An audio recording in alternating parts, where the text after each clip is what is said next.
Welcome to Movie Insight Global. Today, I am going to explain a 2021 action thriller heist film called Wrath of Man. Spoilers ahead. Watch and enjoy. When two security guards are transferring money in a cash truck, a group of people dressed as construction workers stops them with a signboard.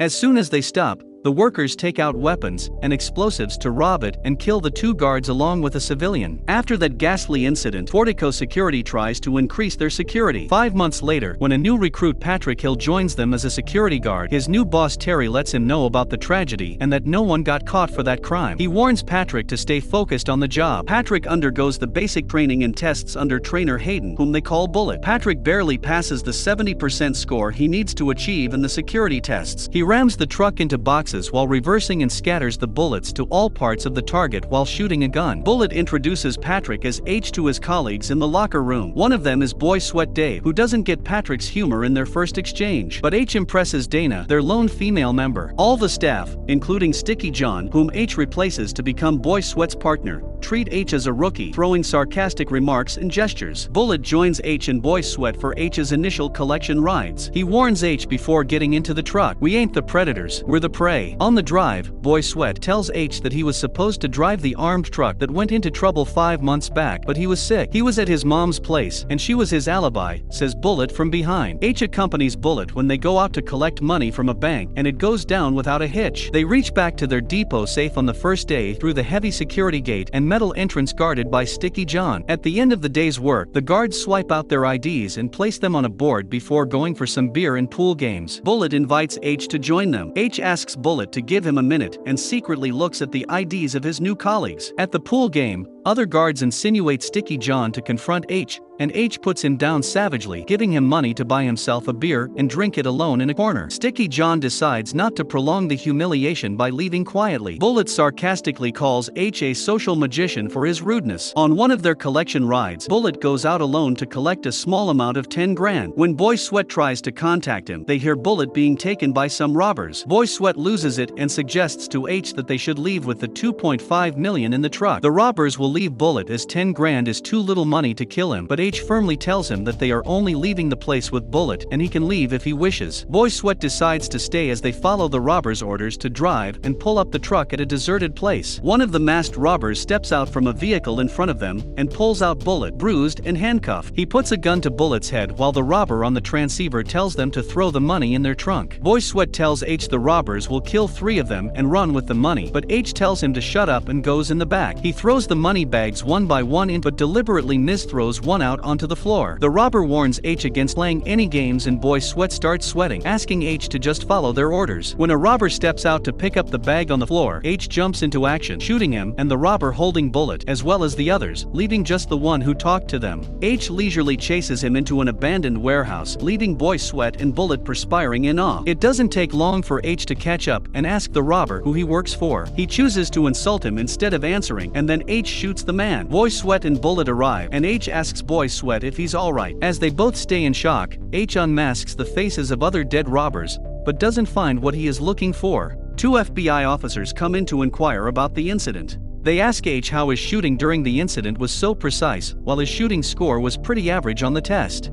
He says he may have focused more as he was in a situation of kill or be killed. They then let H watch the security video from the old robbery where 3 people were killed, and ask H if he can find any connection with the incident. H focuses on the pixelated face of the guy in the center of the video who shot and killed those 3 people. However, he tells the FBI officers that it wasn't them. The officers later tell their boss, FBI agent King, that H was the guy they have been trying to catch for 25 years. But their boss replies, "Let the painter paint." King instructs them to stay clear of H. Following the violent incident, Terry suggests H should stay away from truck duty for a month and attend some sessions with a psychiatrist as per the company protocol. But neither H nor Fortico's owner Blake likes the idea. The boss tells Terry not to punish H, but promote him, as it's good for everyone and their publicity as well. As a result, H goes right back to truck duty, and when he walks inside the depot the next day, he earns the respect from his colleagues. Afterwards, H also gets an assistant to bring him the personal files of all Fortico security personnel, Dana's family pictures, and the autopsy report of the person who died in the old robbery incident. 3 months later, with only Bullet accompanying H in the truck, they run into another group of robbers with guns. The robbers paint all the windows and mirrors of the truck black. Bullet immediately immediately calls in code red, but they use the door handle hole to gas them out of the truck. Bullet goes down on the ground coughing. H steps out of the truck and is ordered to get on the ground, but as soon as he uncovers his face, the robbers get out of there. Terry gets astonished by the incident where H again comes out as a savior, but their boss just tells him to keep crushing it. Bullet also privately tells Boy Sweat the story, calling H a dark spirit. Dana finally lets H know about her feelings for him, leading to a sleepover at her place. However, in the middle of the night, H interrogates her at gunpoint about some money he found and asks her if she is working as an insider. She denies it and says that she just stole it on one of her assignments. H says he knows all her contacts, including her parents, and warns against keeping any information from him. 5 months earlier, he's going out with his son Doug. His assistant Mike, who was the same robber that stopped the robbery when he saw H in the guard uniform, calls him about a last-minute issue in their robbery plan. Mike asks Doug to do a small job as one of their actual guys can't make it to the place, which is very near to H. All he needs to do is to observe a Fortico truck come out of a gate and tell them if it turns left or right. H reluctantly agrees. On their drive, H finds a food truck near the gate. He lies to Doug about being hungry and parks the car. He asks Doug to sit inside before walking to the food truck and ordering 2 burritos. He observes the truck take a right turn and passes the info to Mike. However, the truck gets stopped by another group of robbers dressed as construction workers near the place where H had parked his car. One of the robbers shouts at Doug to step out of the car. Doug calls H, but he is still busy with Mike on the call, and he has no view of what is happening. Doug gets out of the car and lies flat facing the ground as ordered, but he turns his head to see a robber kill 2 guards. Meanwhile, H starts walking back and sees his son being killed. He starts running, but is shot down as well. When H comes back to consciousness after 3 weeks, he is in a hospital bed with his son dead. Doug's mother blames H and calls him cold. He contacts his friend and FBI agent King about the perpetrators, but he could only give a list of known criminals that H can go after and do his worst to find the actual person that killed his son. For the next couple of weeks, H, Mike, and their crew wage a war on the list, burying bodies whenever they seemed fit. After a lot of rage and no results, Mike suggests that they need a different approach. H takes Mike's suggestion and tells him that he would go back to London for a while. However, H makes his assistant create him a thorough fake identity and gets under the name of Patrick Hill with experience in the security industry that's sufficient to join Fortico Security. Ever since he joined, H has been looking for the insider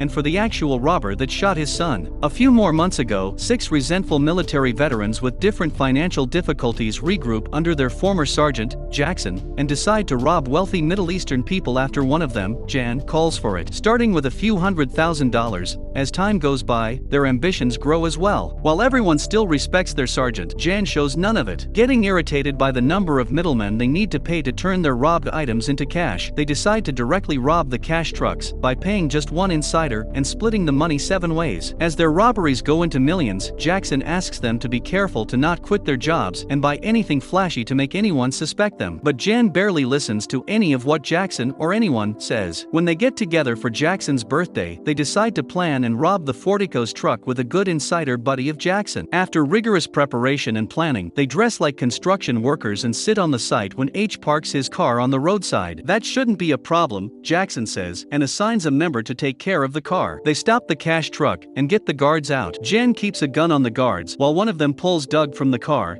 and makes him lie on the ground. The others transfer the cash bags from the truck to their vehicle. Everything goes as planned until one of the guards tries to pull his gun on January. After a scuffle, Jan shoots the guard down before gunning down the second guard as well. When Jackson asks if everything is okay, Jan says okay before finding Doug on the floor lying as a witness. He shoots down Doug mercilessly. One crew member shouts at Jan for killing the kid before finding H running towards them. He asks Jan to shoot H's legs, but Jan fires at H's chest and looks at his wide-open eyes as he lies on the ground before getting into their vehicle. After several months, the group meets again, itching for an even bigger robbery. Jackson tells Jan that he is lucky to still be part of their team. He then tells the team that their next robbery can fund them and their families for life and that they wouldn't need any more heists after this one. But this plan is not as foolproof as earlier ones, he warns. But as none of them waver, Jackson reveals his plan to rob not one cash truck but all of them from the Fortico depot on Black Friday, where there could be anywhere north of $150 million. Back at the Fortico depot, Terry alerts the guards of the special levels of security they need to take on Black Friday. Before going for their final heist, Jackson scorns Jan for his expensive spending despite his advice. On Black Friday, Bullet and H drive out. After their last collection, Bullet lets H know that he is the insider for the group that had robbed their truck all those months back, killing 3 people. The guards needed to be killed, but the kid's death was unfortunate. He then tells H that he had taken the bullets out from his gun already, and that they are planning to rob the depot today. He tells H to stay calm and cooperate to stay alive. He then switches off the cameras on the truck before taking it to a warehouse where Jackson and his men,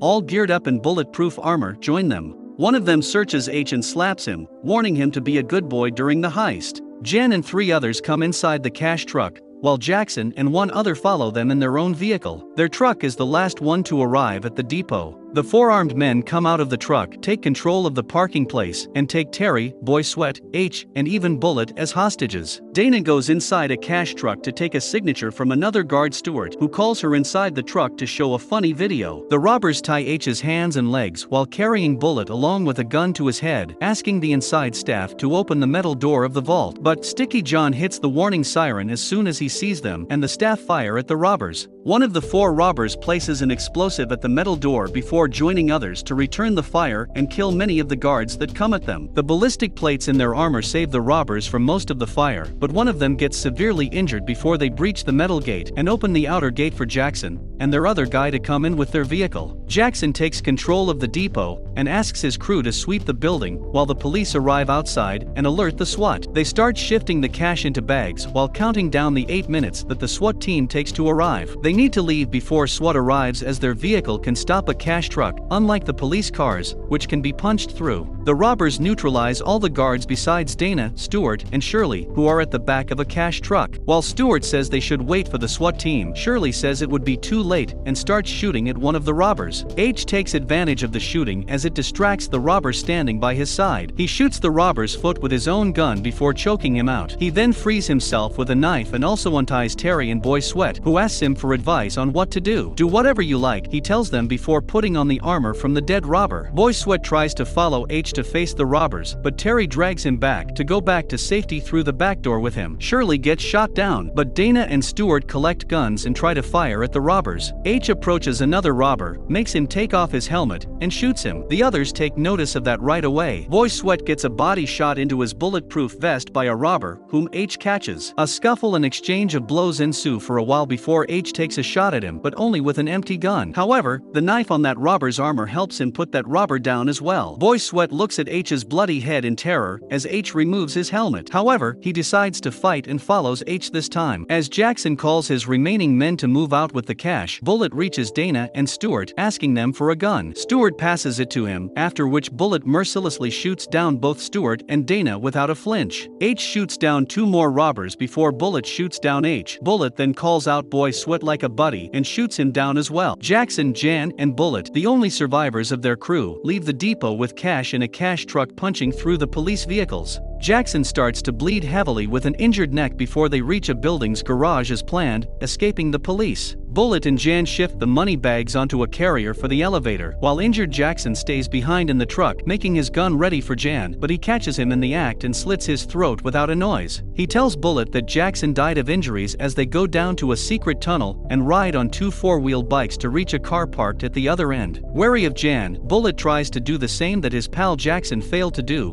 but even he is slow. Jan shoots Bullet in the head without a second thought before reaching his place with all the money bags. As he treats himself to a drink, he hears a phone ring. He looks at his phone, but it's not ringing. He follows the sound and finds a mobile phone in one of the money bags. "Ain't you gonna answer?" Jan asks if H wants a share of the money, but H throws his son's autopsy report at him. Jan reads it out as it says his 4 bullets had hit the liver, lungs, spleen, and the heart of H's son. Jan then remembers H's face from the robbery scene. H returns the favor on behalf of his son. Liver, lungs, spleen, and heart. When H is on his way out limping with injuries, King comes behind H to ask him if he is done. We're done. Thanks for watching. Please like, share and subscribe the channel.